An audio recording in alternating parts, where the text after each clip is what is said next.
nursiz bo'yoq bilan sokin kuydan ilhomlangan interyer yasa Mute Tikurilladan. Biz jinoyatlar ko'chalarda sodir bo'ladi deb o'ylashga o'rganib qolganmiz. Ammo ularning eng xavflisi bank hisoblarining sukunatida sodir etiladi. Pulning hidi yo'q, deydi jinoyatchilar. Lekin tergovchi aniq biladi. Ba'zan bu pullardan qon, qo'rquv va inson umidsizligi anqib turadi. Har yili pul yuvish tizimi orqali trillionlab dollar o'tadi. Bular qo'rquv, zo'ravonlik va inson hayoti evaziga topilgan pullardir. Bizning ishimiz esa milliardlar ichiga yashiringan bo'lsa-da, o'sha muhim izni topishdir.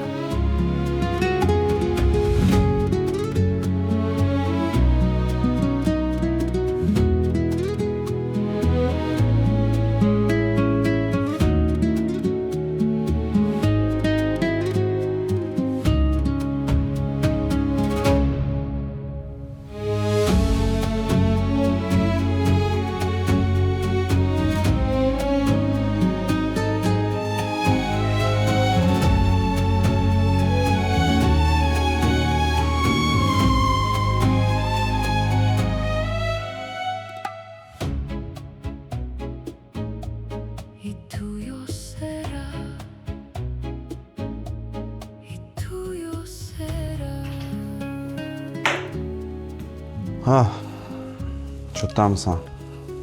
Ke, o'tir. O'zingga bu kofemi, bu narsa qo'yib qo'y.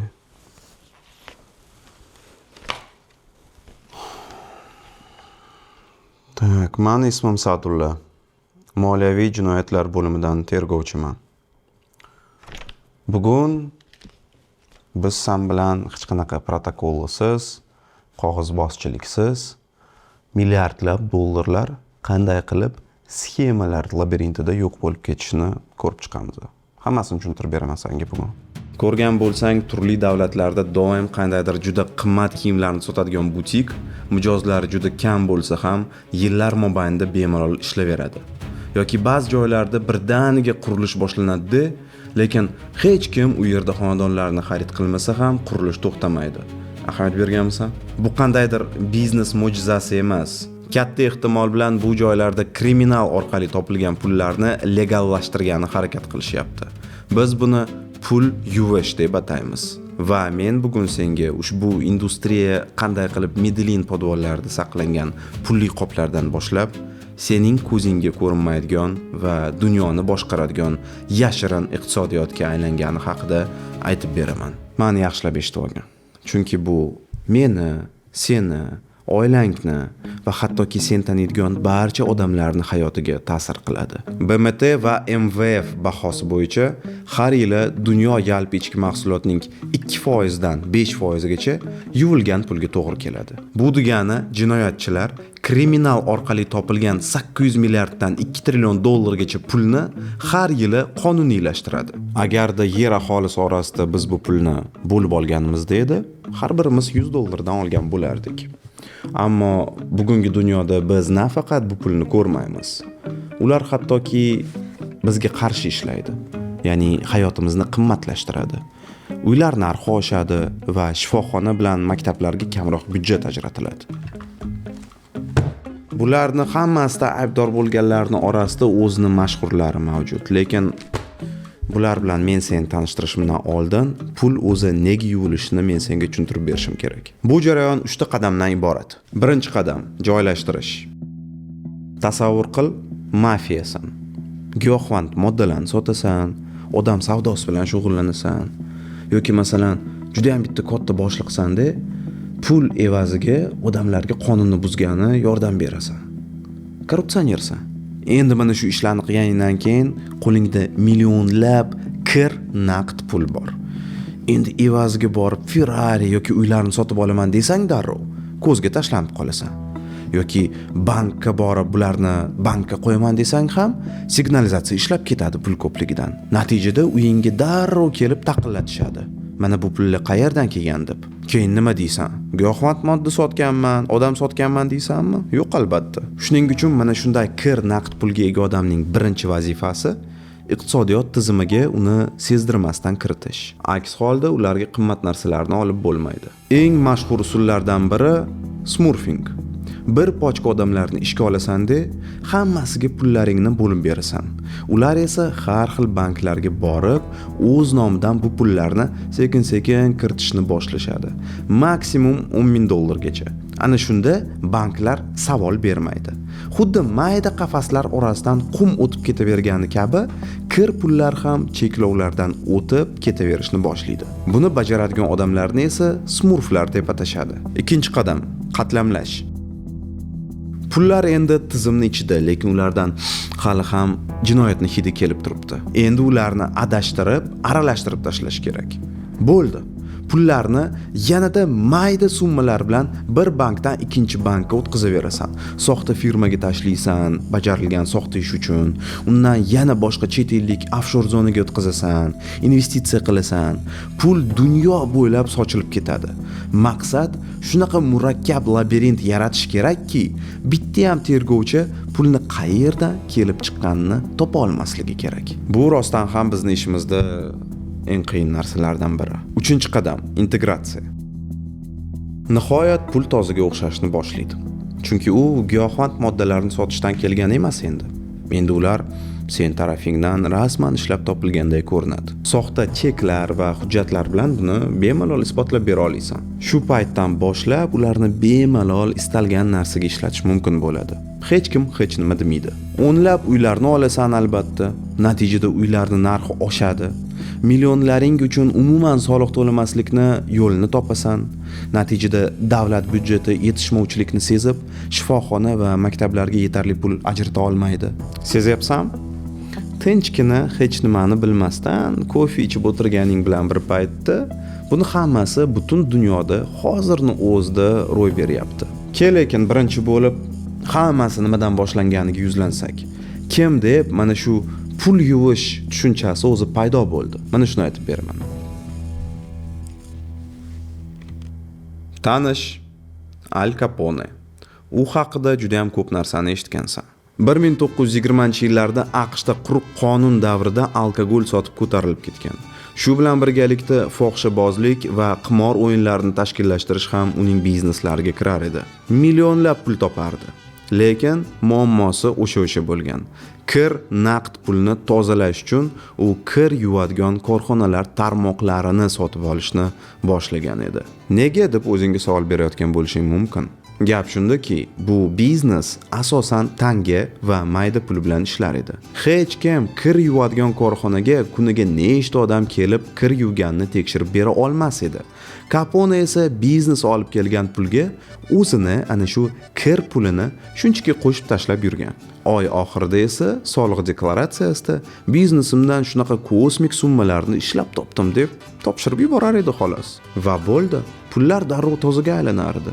Chunki hukumatni ko'zini oldida bu pullar qonuniy biznes orqali ishlab topilgan edi.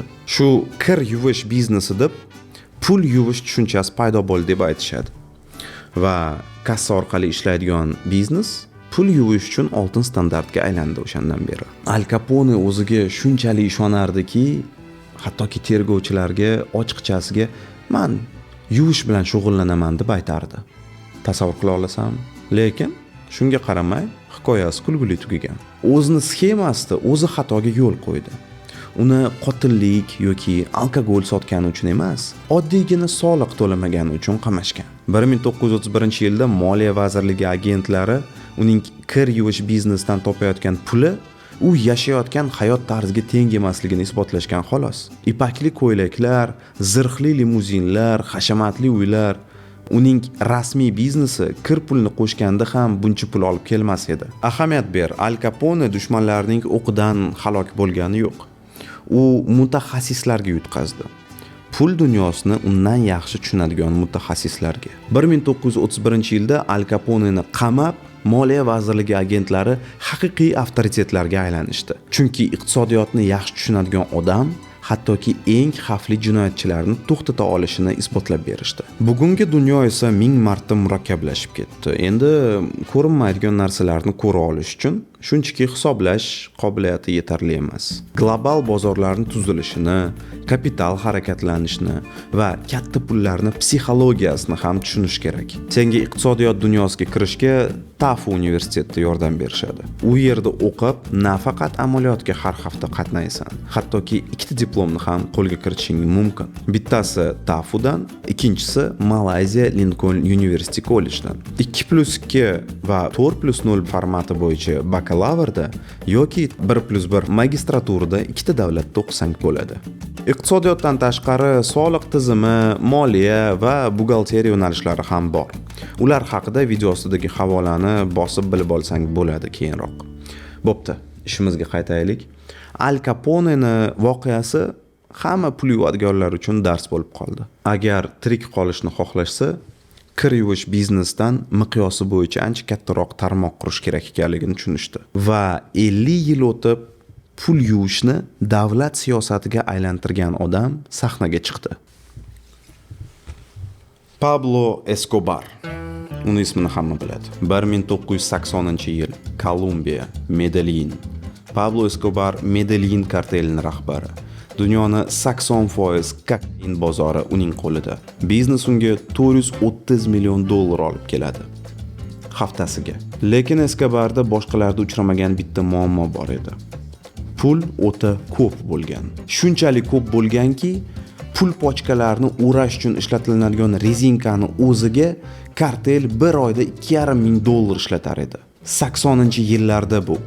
Bunaqa miqdordagi pullarni Kolumbiya bankiga qo'yib, AQShni ko'ziga tashlanib qolmaslikni ilojisi bo'lmagan. Har yili Pablo o'z kapitalini 10%ni, ya'ni 2,1 milliard dollarni yo'qotib borgan.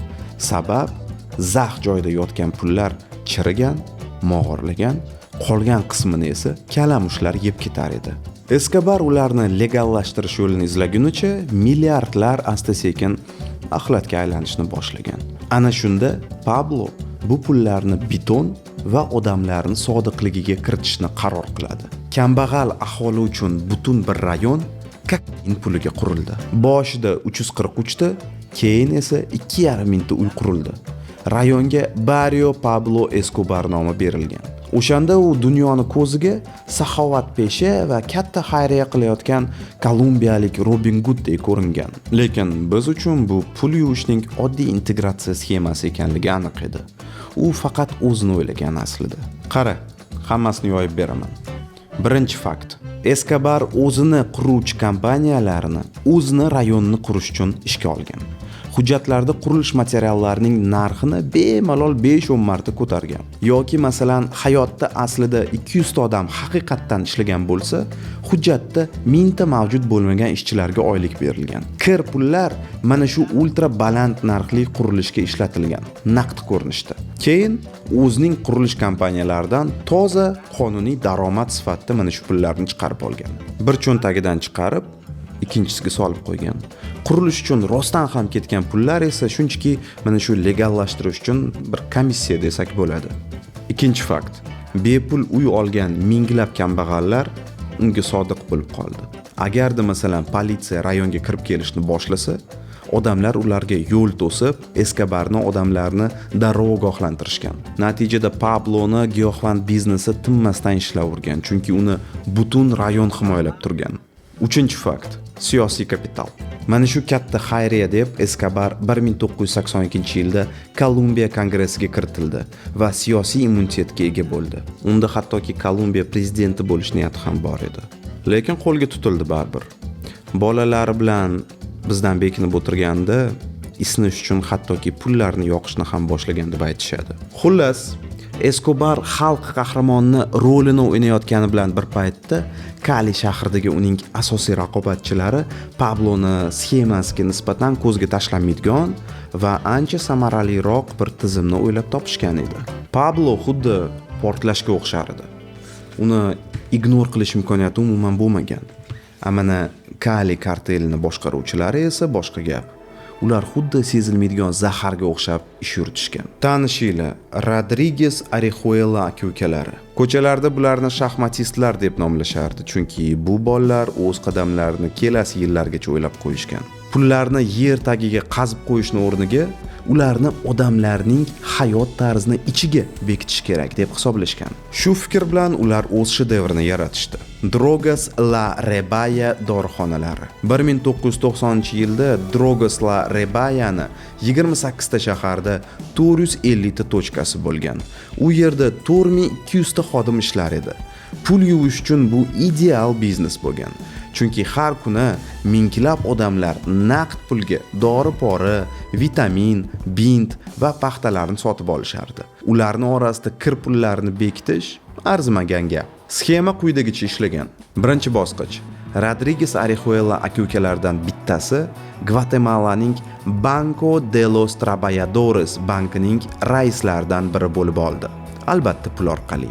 Shu bank dorixonalar tarmog'iga rivojlanish uchun katta kreditlarni ajratar edi. Bu kreditlarni keyin kassaga kiritilgan kir pullar bilan yopishardi. Katta bank dorixonalar tarmog'iga doim kredit ajratavergani hukumat ko'zini oldida uni yaxshi rivojlanayotgan biznes qilib ko'rsatardi va shu bilan birgalikda dorixonalar qog'ozdagi katta daromadlarni ham asoslay olgan. Aslida esa mana shu daromadning katta qismini narko pullar tashkil qilgan. Ikkinchi bosqich. Kuniga atiga 10 ta antibiotik sotilgan bo'lsa ham 100 ta sotildi deb chek urilardi. Chekda ko'rsatilgan summani narko pullardan kassaga solib qo'yishardi va shu bilan bo'ldi. Endi bu qonuniy daromad. 100 ta antibiotik sotilmaganini isbotlash noiloj edi. Uchinchi bosqich. Dorixonalardan yuvilgan pulga kartel radiostansiyalarni, laboratoriyalarni va hattoki Amerika Decali futbol klubini ham sotib olishgan. Endi bu yangi bizneslardan kelgan pullarni tasavvur qilib ko'r. Ildizini o'sha narko pullar tashkil etishini kim isbotlab bera oladi? 2004-yilda hukumat barchasini mana shu karteldan olib qo'yganda ham Drogas La Rebaya dorixonalar tarmog'i rasman $216 million narxga baholangan. Kartelni ushlashgan bo'lsa ham Kolumbiya iqtisodiyoti zarar ko'rib bo'ldi. Narko kartellar binolarni tezroq olish uchun bozor narxidan 15-20% balandroq narxlarni taklif qilavergan.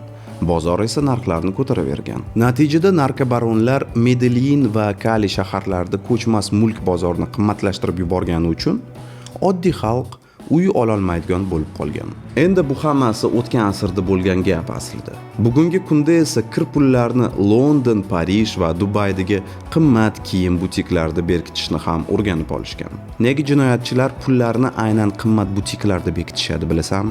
Birinchi fakt. Dizaynerlar chiqargan kiyim, sumka va boshqa buyumlarga istalgan narxni berib qo'yish mumkin. Bitta narsani asl narxi $500 bo'lsa ham, uni o'ta noyob qilib ko'rsatib $50 ming ga sotish mumkin. Uni ham o'zing sotsang bo'ladi. Asosiysi $50 ming ko'rsatilgan chek urildi. Endi soliqchilar uchun kassadagi daromad qonuniy. Ikkinchi fakt.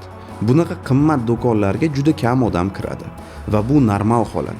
Hech kim hayron ham bo'lmaydi va shubhalanmaydi ham. Qanaqasiga bu do'kon 20 yil ichida hali ham yopilib ketmadi deb. Chunki kuniga 5 ta klient kelib narsa olib ketsa ham hujjatlarda 15-20 ta narsa olindi deb $1 million daromadni ko'rsataverasan. Undan tashqari esa do'konga aslida 30 ta qimmat sumkalarni olib kelsang, qog'ozda omborga 100 ta olib keldim deb ko'rsatasan.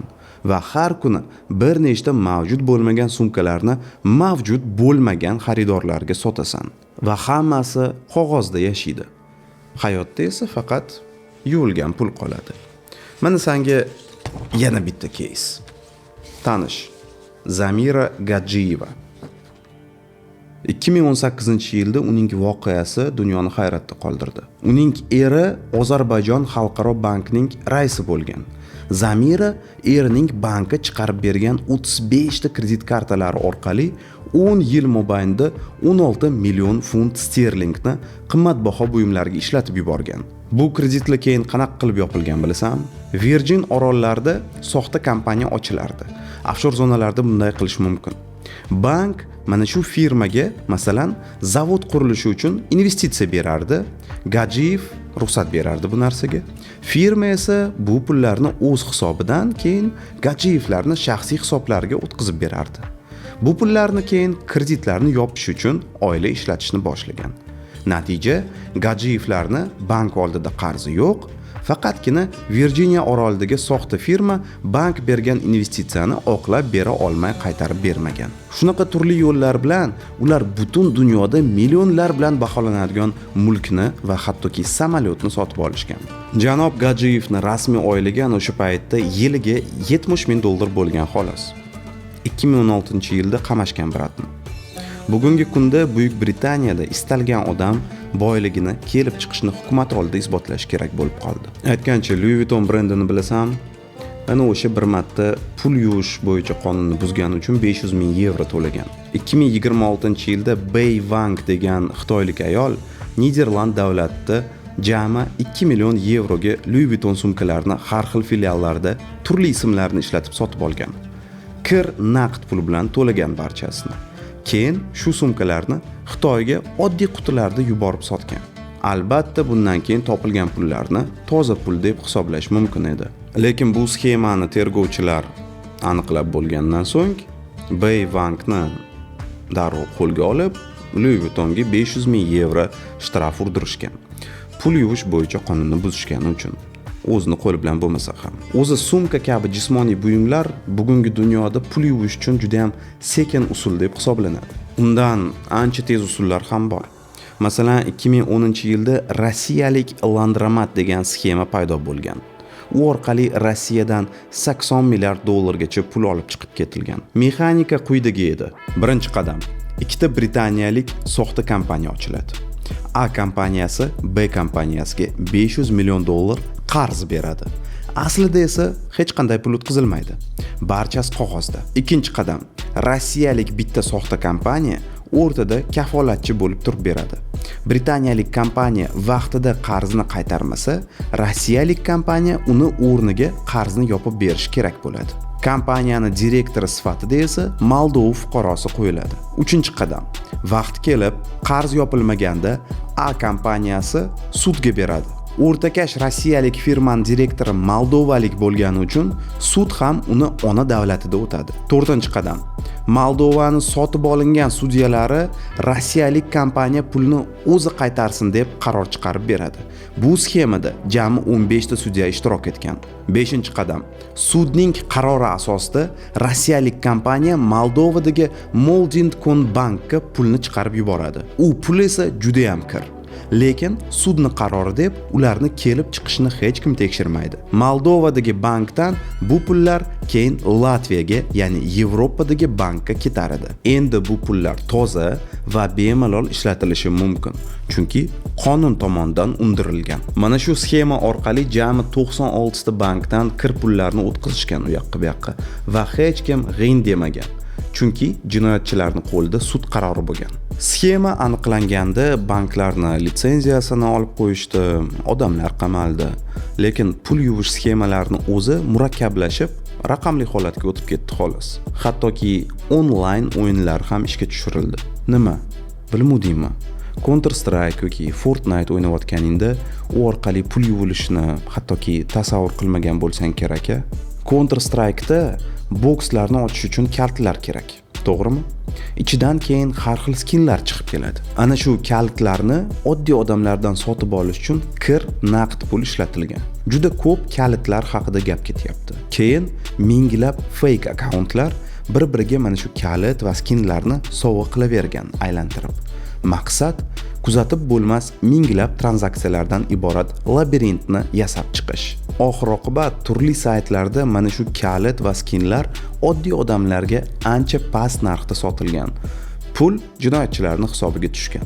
Tozalangan pul tushgan. 2019-yilda Valve CS:GO'ni pul yuvish bo'yicha xalqaro platformaga aylanib qolganini ham tan olgan va o'yin ichidagi buyumlarni sotish va sovg'a qilish bo'yicha bir nechta qattiq cheklovlarni kiritishgan. Tasavvur qil, bir marta Case Harden degan Kalashnikov skini $400,000 ga sotilgan. Bu pul yuvish uchun ideal instrument bo'lgan. Yaxshi ham sezib qopmiz. Endi savol, hattoki virtual dunyoda ham pul yuvishni boshlashgan bo'lsa, bizni kelajakda nima kutyapti? Smurflar esingdami? Boshda aytib berdim. Turli banklarga kichkina summalarni kiritib yuradigan odamlar. Ana shularning o'rnini endi sun'iy intellekt bosadi. Bugungi kunning o'zida AI orqali fake shaxslar yaratilyapti. Kelajakda millionlab AI smurflar bank tizimlarini aldab, kir pullarni kiritishni boshlashi mumkin. Lekin bu haqida men senga keyingi safar aytib beraman, agar mavzu yoqqan bo'lsa. Bularga qo'shib kriptovalyuta va NFT orqali qanday qilib pul yuvilish haqida ham aytib berishim mumkin. Asosiysi fikringni izohlarda yozib ketgin. Men bilay senga bu narsa qiziq ekanligini. Videoga like bosib, kanalga ham obuna bo'lib qo'y albatta. Endi hamma shu aytib bergan narsalarimdan keyin senda hali ham menga savoling qolgan bo'lishi mumkin. Xo'p, Sa'dulla, mana bu har xil millionerlarning pul yuvish usullari ekan. Xo'p, buni menga nima daxli bor? Men hayotimga qanaqasiga bu ta'sir qiladi deb so'rashing mumkin. Meni yaxshilab eshitib olgin. Pul yuvilishi uchun sen ko'rinmas soliq to'laysan. Kir pullar bozorga qo'yilgandan so'ng aytganimdek uylar qimmatlashadi. Nega odamlarni kvartiraga pul yetmaydi deb o'ylaysan? Chunki pul yuvayotganlar bu kvartiralarni bozor narxidan 10-20% qimmatroq narxga yuzlab sotib olishadi. Pochkalab. Va buni hech kim sezmaydi, chunki hammasi yuzlab fake yuridik shaxslar nomidan amalga oshiriladi. BMT bahosi bo'yicha rivojlanayotgan davlatlar yiliga trillion dollarni pul yuvilishi deb va ularni orqasidan to'lanmagan soliqlar deb yo'qotishadi. Bu pulga tibbiyotni moliyalashtirib, 3-6 million hayotlarni saqlab qolish mumkin. BMT hisob-kitobi bo'yicha. Ta'lim sohasi bilan ham o'sha gap. Biz bu bilan kurashib bormoqdamiz. Biz ham AI ishlatib, sekundiga 2 millionta tranzaksiyalarni tekshirishni o'rganyapmiz. Lekin bu urushda eng asosiy qurol sening hushyorliging. Sen Texnoplov kanalida eding. Keyingi videolarda ko'rishguncha, xayr.